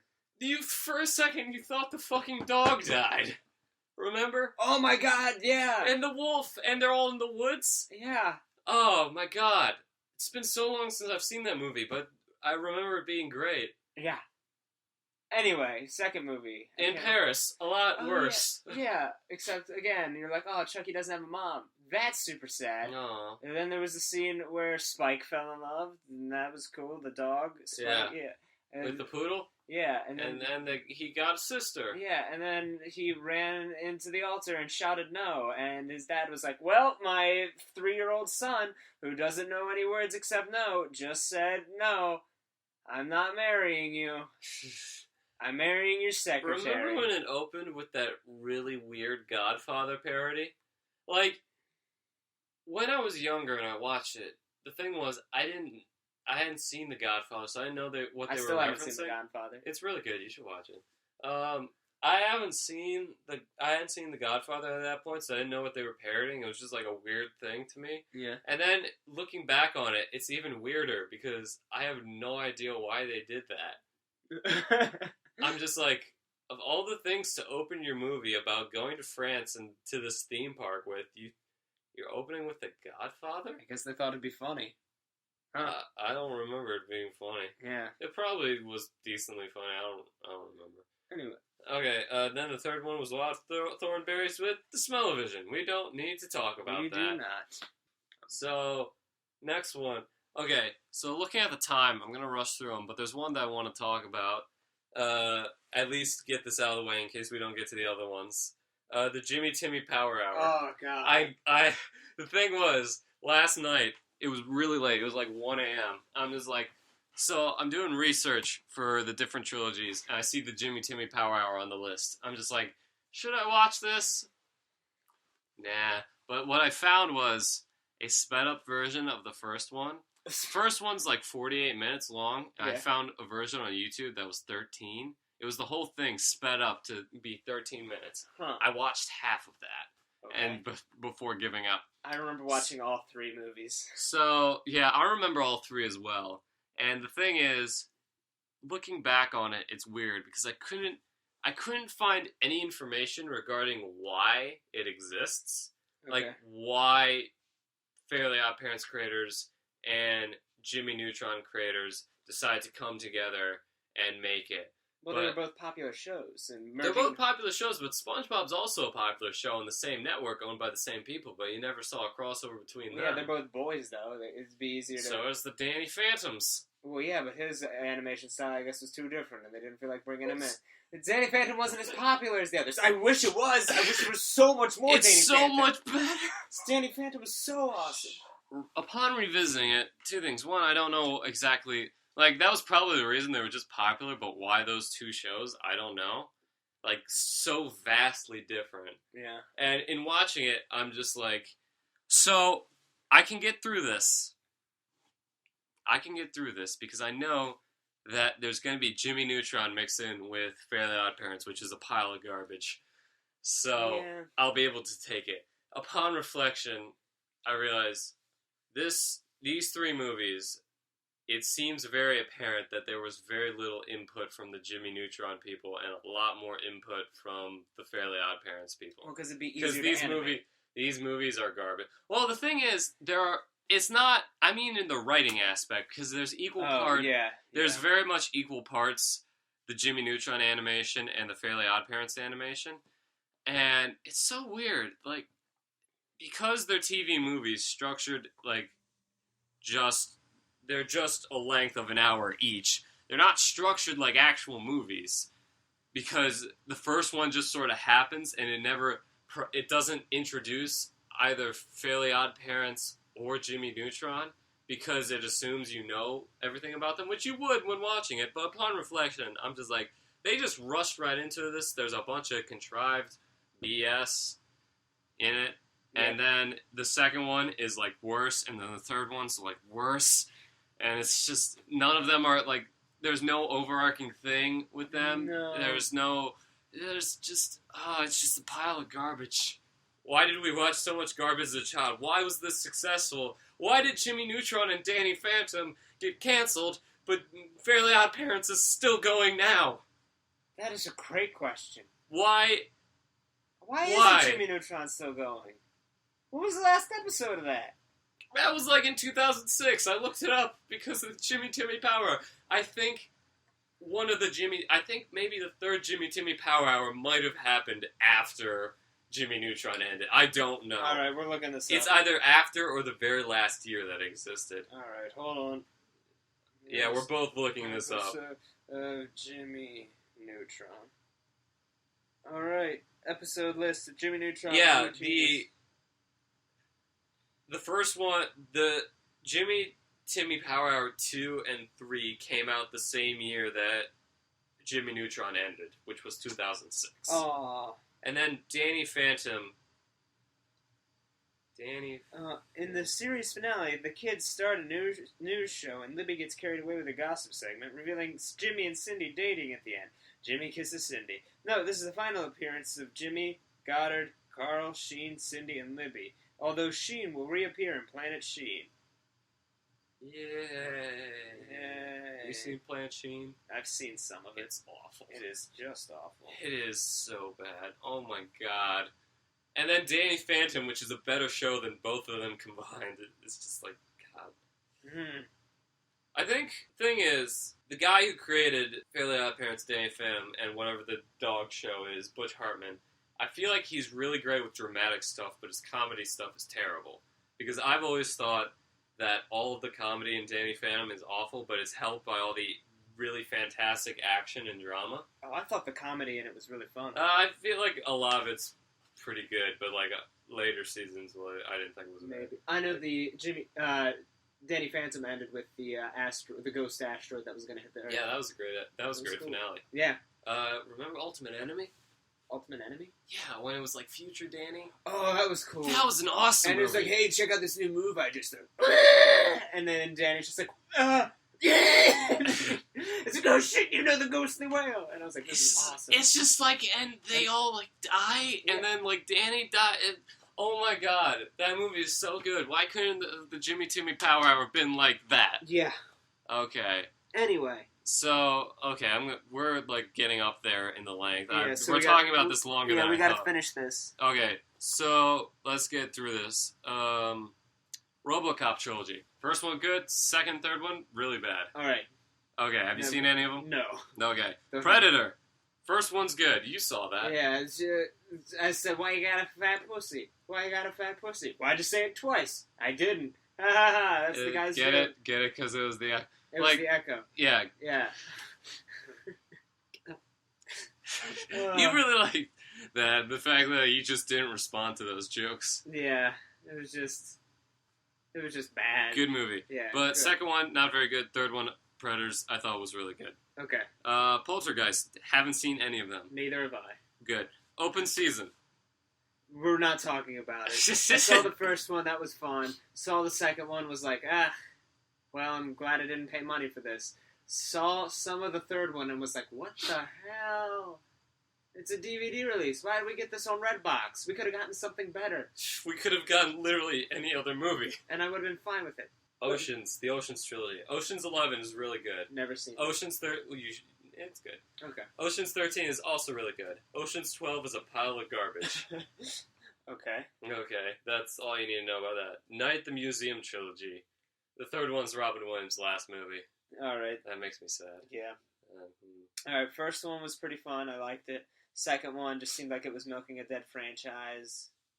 Third one, poor Robin Williams. Next. Never Ending Story. Never saw it. First one's great. First one's a classic. Second one's alright. The third one. You have to take a pause. The third one, it's one of those movies that you look at it and you're just like, how does this exist? How does this come to fruition? Yes. How is this? It has Jack Black in it, so there's that. Huh.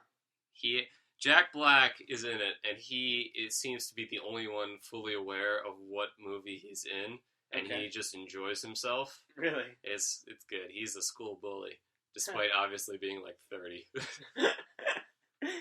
Oh, that's okay. nice. Was that it, or is it? Yeah, it's just awful. It's an awful movie. All right. Look Who's Talking. It was you. Now it's me. Get it? Moving on. Okay. Lion King. All right. First one's a classic.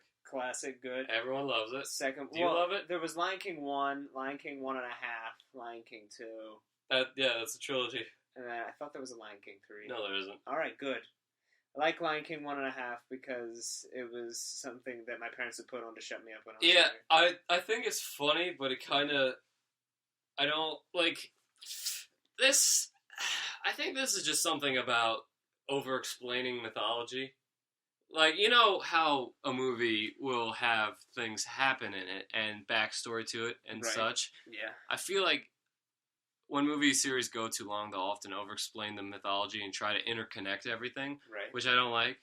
It's sort of how Star Wars, with the prequels, made everything about one family of people, or like one group of people, instead of having a whole galaxy of people. And I don't like how all of the events in Lion King were orchestrated by Timon and Pumbaa. Yeah. Yeah, it makes it feel less special.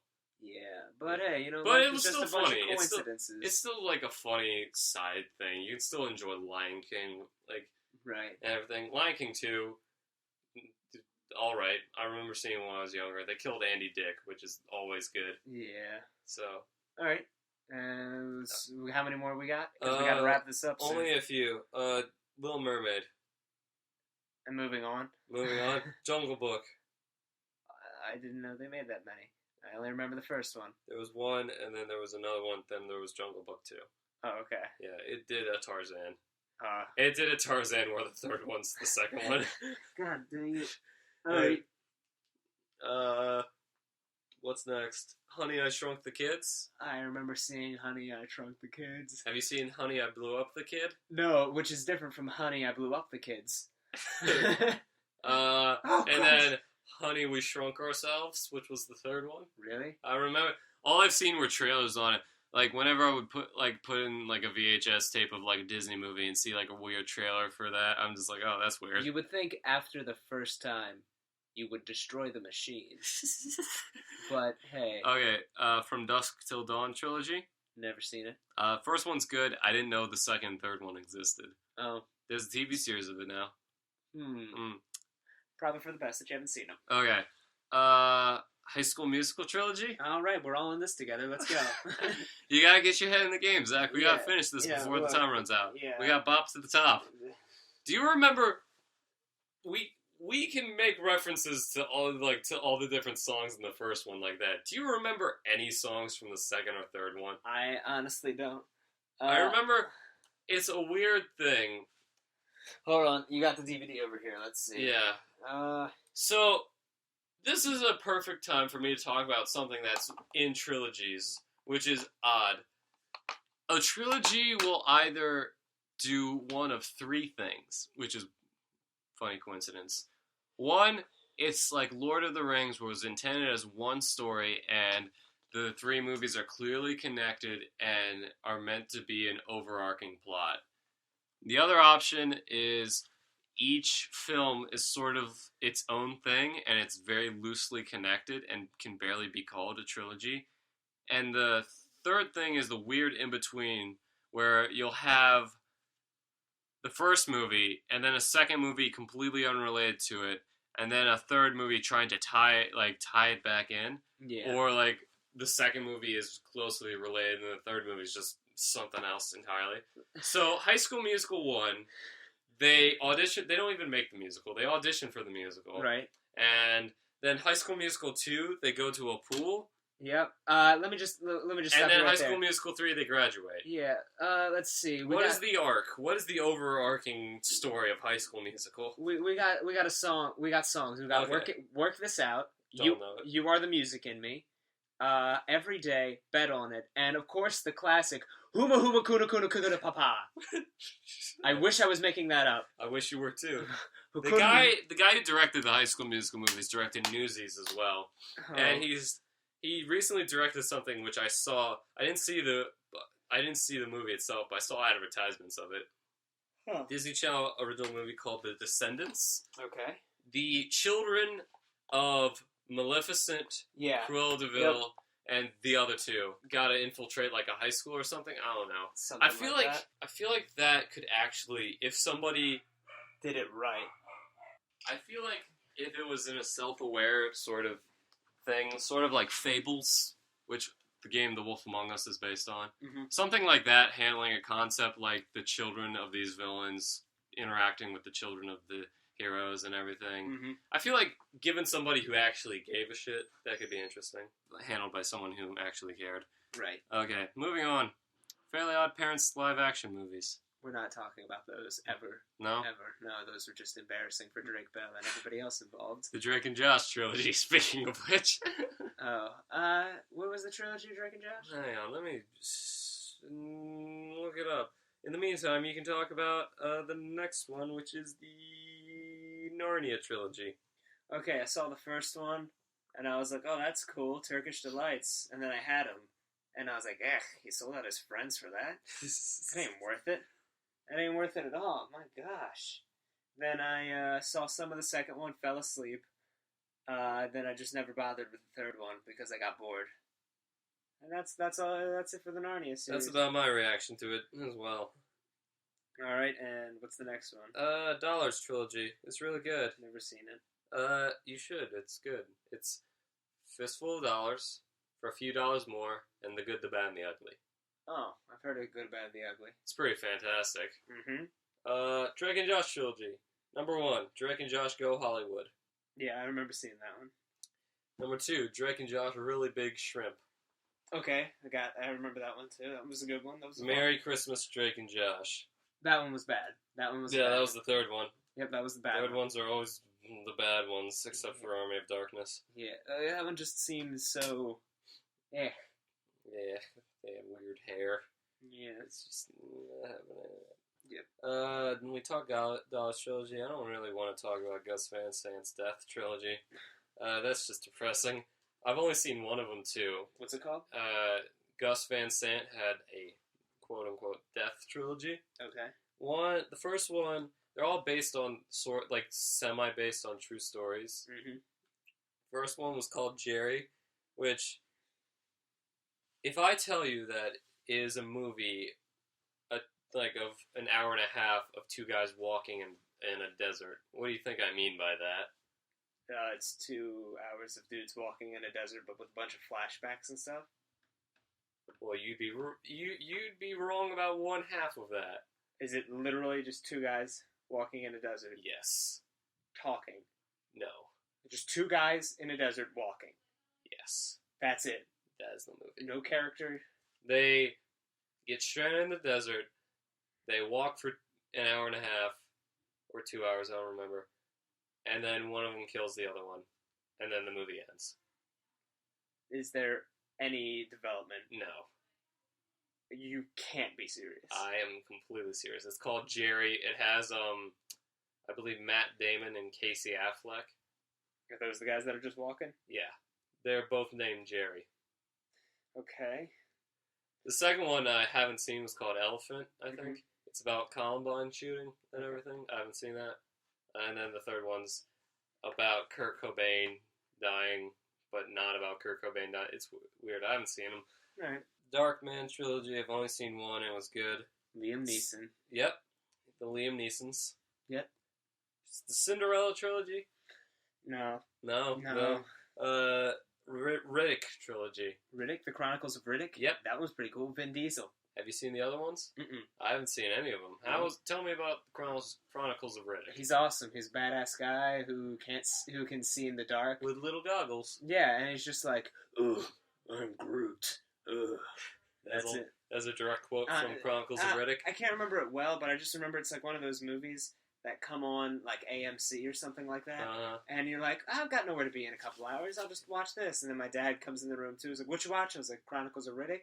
And he's like, "Oh, that's awesome!" And he sits down with me. He's like, "Oh, hey, watch this part." Yeah, I'm like, "Dad, you want to just watch the movie?" Your dad sounds very enthusiastic. He's very enthusiastic about action movies. He wants to get mugged after he watches an action movie because he's like, "My adrenaline's just so high. I just want to kill somebody." I'm like, "Dad, you're what's the wrong with the Americans? What's your attitude is right now? You can't do that. Okay." It's also incredibly unrealistic because a mugger would most likely be armed versus an unarmed person. Well, my dad only has one arm. I am so sorry. I forgot. It doesn't matter. And also, you forget that my dad is insane. So he would see the knife. Didn't he used to be a cop, too? Yeah, that's why he only has one arm now. Oh yeah. But, yeah. So he probably has some training. He'd probably fare better than the average person. Yes. Big time. Yeah. He's like, "Hey, you guys want to get pepper sprayed?" I'm like, "What?" So he pepper sprayed my younger brother. Was it, which one? The middle one, not the youngest one. Because he wanted to know what it was like to get pepper sprayed. He's like, "Sure." I was like, "Ah! Ah!" And I was like, you're all stupid. And my dad's like, "You want to get pepper sprayed?" I was like, "No, it'll probably hurt a lot. I'm not going to, like, if I get pepper sprayed, it'll probably be for a good reason. Or, like, I can't do anything about it because I'm just, whatever. No, I don't want to get pepper sprayed." Let's move on to the next one. It's fantastic knowing your brother, Yeah. Your brother amuses me a lot. He deserves to be pepper sprayed. I love that boy. You already talked about Narnia, which leaves the last trilogy, which is possibly the most well-known and the best, arguably the best trilogy on this list, the Care Bears trilogy. The Care Bears. I couldn't keep a straight face. The Care Bears trilogy. Have you seen the Care Bears trilogy? I have not. I have. Why? Nostalgia critic. That's why. So what is it about? It's about the Care Bears. Oh yeah. They find children who don't care, and they make them care. How? With the Care Bear stare, with the famous quote. This is a direct quote. "Taste the rainbow, motherfuckers." I think you're messing with me. Look up "Taste the Rainbow, Motherfuckers." It cannot be in a Care Bear movie. Well, it's retroactively in a Care Bears movie. What do you mean? Nostalgia critic came up with it, and now everyone accepts it as canon. Okay. As that is simply what Care Bears say when they do the Care Bear stare. When their body glows up and they shoot at someone and the person disintegrates because they care so much. Oh, okay. Violently. And then there's a kid who, I think it's the second one, he talks like a book, and he's says bears weirdly. It's Bears? he's no, it's not. He says it where it's it's time to play a game of disappearing bears. He has this weird pause in it. Disappearing bears. The Nostalgia critic made a comparison to Christopher Walken's line in the movie The Country Bears. Yeah. Where it's the end of the movie and he loses and he's being dragged out and he's like, "This is not over, bears." And Nostalgia critic's just it's almost as if halfway through the line he realized that there were bears everywhere. So he's like, "This is not over, bears." I have to show you that clip eventually. I'll show you right after we're done recording this, but we gotta get through this. Yeah. And then the third movie had a weird guy who was a wizard, and he had a weird face, and then he laughed, and the movie ended. All right. So the lesson of this podcast is lesser-known movie trilogies are lesser known for a very good reason. As in, most of them are awful, and you shouldn't talk about them or watch them. Just let them die in peace. Watch Cornetto and Evil Dead, and that's it. What were the other ones? And Mariachi. All right. And the first Ninja Turtles movie, and the first Mummy movie, and the first Robo. Watch the first movie of a lot of these trilogies, and then stop. All right. As always, you guys. Wait, we gotta talk about what's going on in our lives. Nothing. I finished The Flash. Okay. It was really good. It's probably, other than Daredevil, it's probably the best superhero TV show. Huh. Yeah, it's really good. It's good because it embraces everything, and there was Gorilla Grodd. and Gorilla Grodd talked to them and had mind powers. It was great. Huh. And Captain Cold is just like, I'm Captain Cold. And he sprayed him with his cold gun. It was really great. It's okay. No! What my only disappointment is that Captain Boomerang is a strictly Arrow villain. I haven't seen Arrow Season 3 yet. I need to catch up on that. But I'm just like, oh, Captain Boomerang. I wanted him to fight Flash, but you don't see it. Huh. Until, like, you see it in an episode of Arrow, but I haven't watched Season 3 yet, so I don't know. I didn't like Arrow at all. I really like Arrow. Bad. I've seen Season 1 and 2. I'm just like, this is great. It's better than, like, Gotham and everything. Flash and Arrow are a very good series. I don't know what you're talking about.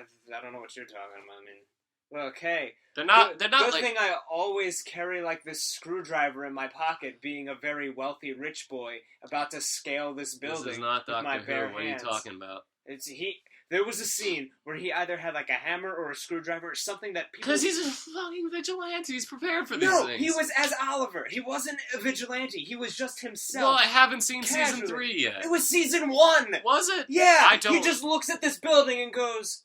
nods a couple times, Why and then he scales it with his bare hands. He's not the Arrow. He's the fucking rich boy scaling the goddamn wall, and then he does something. He, like, screws a pipe in or something like that. And he's like, good. And he goes down. I don't remember there was that no happened. point to this. I don't remember that happening. Stupid. You're very angry over this one because part. it is a bad series. It's not a bad God, series. it's so boring. You failed this city. I've been away from the city for so long, and now I'm back here, and I guess my judgment should matter. I but feel it like doesn't. it's both that and The Flash steadily improved the more they accepted comic booky stuff. I don't know. Daredevil's good. Like, they're not on Daredevil level, obviously, but still. because Daredevil is what it should be, and Arrow's just shit. Arrow's not Anyway. shit. Arrow's good. Anything you've been watching or reading, or what have you been up to, man?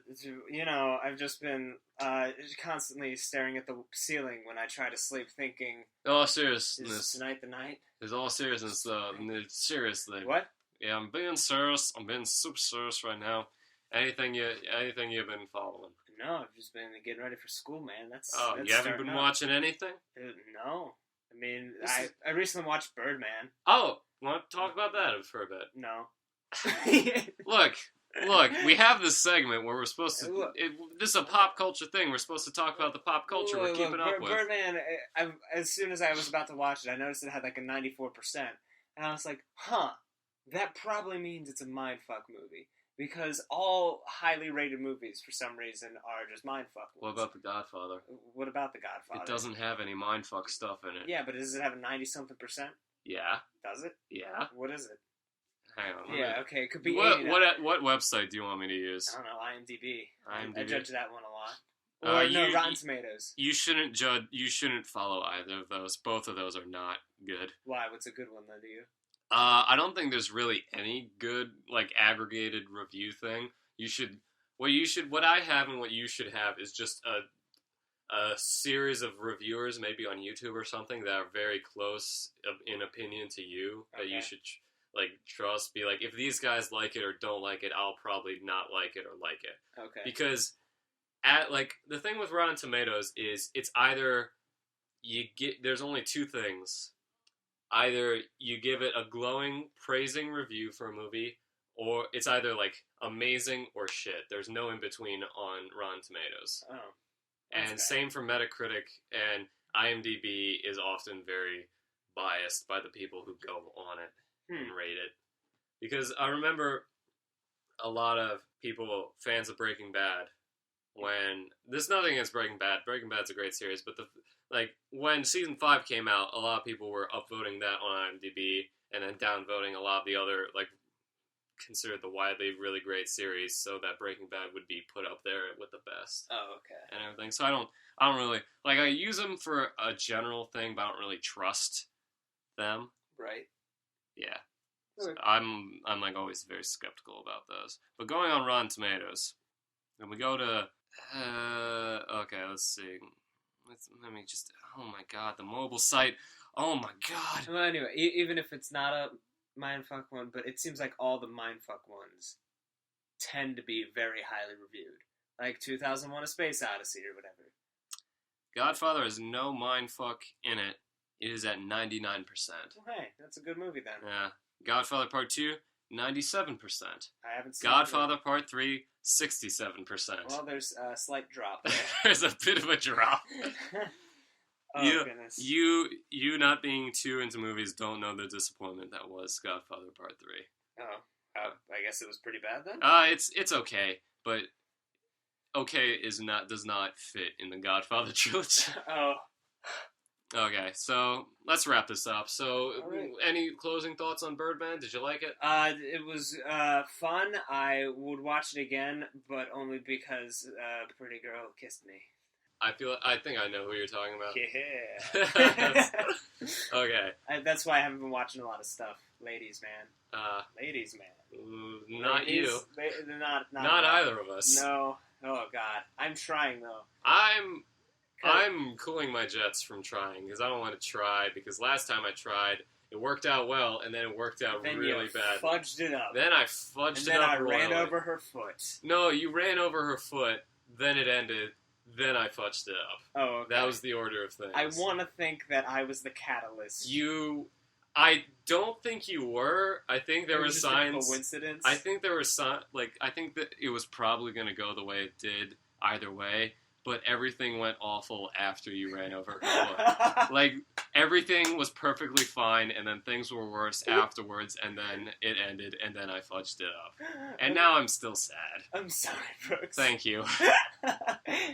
But if I could do it again, I probably wouldn't not run over her foot, but I would apologize for it. Yeah, you should have handled it better. Yeah, I should have handled it better. I ran over a person's foot. I wasn't going to just be like, oh, let me calmly assess the situation. I was like, shit, I need an adult. This is completely, well, it's somewhat unrelated. This is completely unrelated to pop culture, but, like, I told you that I saw her again recently in, like, a group, like a gathering of friends, and it made me really sad. Yeah. I'm just like, no. You want to know what love is? I want her to show you.